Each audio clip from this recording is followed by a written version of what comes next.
Hi everyone. Well, after what has been a really wet and miserable spell for many people with all the flooding, it doesn't really look like things are going to improve that much over the coming days, with further showers and rain at times.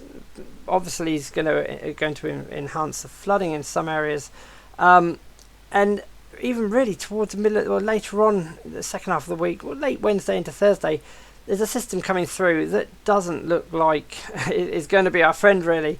It looks like either an option of some severe winds or some very, very heavy rain, and it'd probably be one or the other.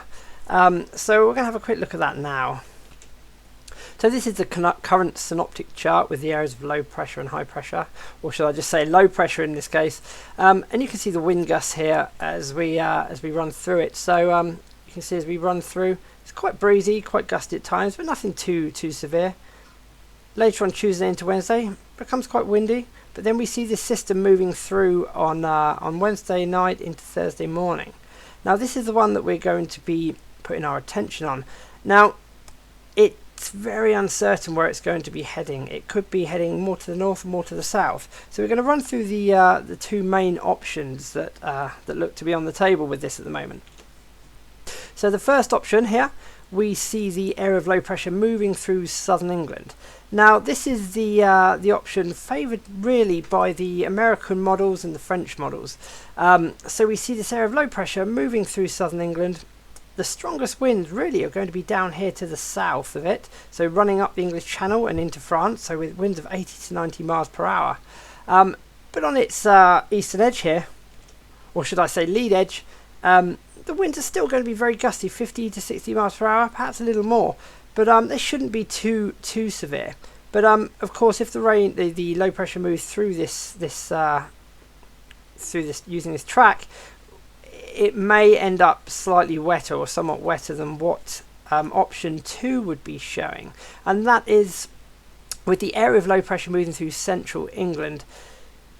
Southern England, of course, at this point would get the strongest of the winds, so 80 to 90 miles per hour moving through the English Channel and southern England.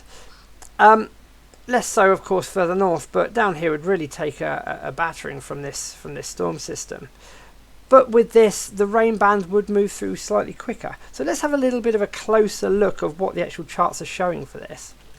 So we're having a close look now at the wind gusts, a close-in look for Wednesday and into Thursday.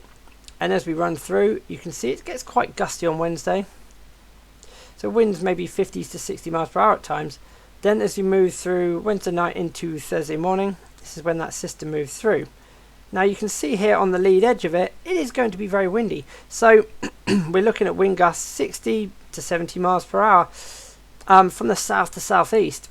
But then as the system moves through, you can see here down to the southwest, these really strong winds in excess of 90 miles per hour potentially showing on this chart, but it does look really, really strong. But these really strong winds will most likely miss us and be to the south of us. However, if this system takes this more southerly track, we see an awful lot of rainfall with it. So we see the rainfall on Wednesday with that first little system moving through. And then we see some very heavy showers moving through as well. And then as we move into Wednesday night and into Thursday, we see some really, really, really heavy rain moving through. With consistent rainfall rates of anything 12 to 18 millimeters per hour going on for a good few hours. So we would be looking once again in excess of 60 millimeters of rain falling throughout the period. So really Wednesday evening into maybe up to 6 a.m. on Thursday morning, perhaps even a little later. And then you can see the rainfall, it gradually moves away as the system moves off to the east. However, if the system takes the option 2 route, then once again through the Wednesday we see some gusty winds, but then into Wednesday night and into Thursday morning we see these really severe wind gusts moving through the English Channel, which of course would affect the island as well. And we're seeing, as you can see here, gusts 80 to 90 miles per hour. But the good news with this is that there would be less rainfall likely as this system moves through. So being on the windier side of things, the rainfall will be moving through a lot faster with the fronts. So we still see some very heavy rain, but it's not quite as heavy, and it ends up being more showery. Even though this does look heavy, it would actually just be showers at this point, so there would be less rainfall likely if the system moved further north. So at the moment we are slightly favouring option 1 with the low pressure moving through southern England, and even though it will be a lot wetter, there will be less in the way of severe winds, which maybe is the preferable option at the moment.